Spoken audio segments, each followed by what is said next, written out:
अंधार मॅडम, झोपडी वजा घर. मी आवाज दिला, शब्देश शब्देश. शब्देशचे बाबा घरी बाहेर आले. म्हटलं शब्देश कुठे गेला? आहे ना मॅडम. म्हटलं काय करतोय? म्हटलं की अभ्यास करतोय. म्हटलं अभ्यास करतोय, घरात लाईटचा किरण नाही. म्हटलं लाईट तर नाही तुमच्याकडे? मॅडम मोबाईलच्या बॅटरीत अभ्यास करतोय, लाईट नाही आमच्या घरी. मग म्हटलं बोलवा ना त्याला. मग तो बाहेर आला. म्हटलं शब्देश काय करतोय बाळा? वाचतोय. म्हटलं वाचतोय? काय वाचतोय? धडा. म्हटलं कोणत्या धड्याचं नाव? वाहतुकीचे नियम. मी गार झाले. मी खरंच म्हटलं लेकरू वाचतंय.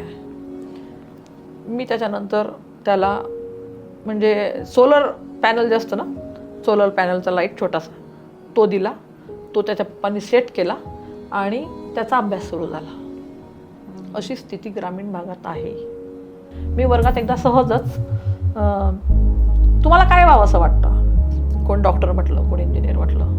माझा शब्देश काय म्हटला माहिती आहे? ज्याच्या घरात लाईट नाही. मॅडम मला मिसाईल मॅन व्हायचं.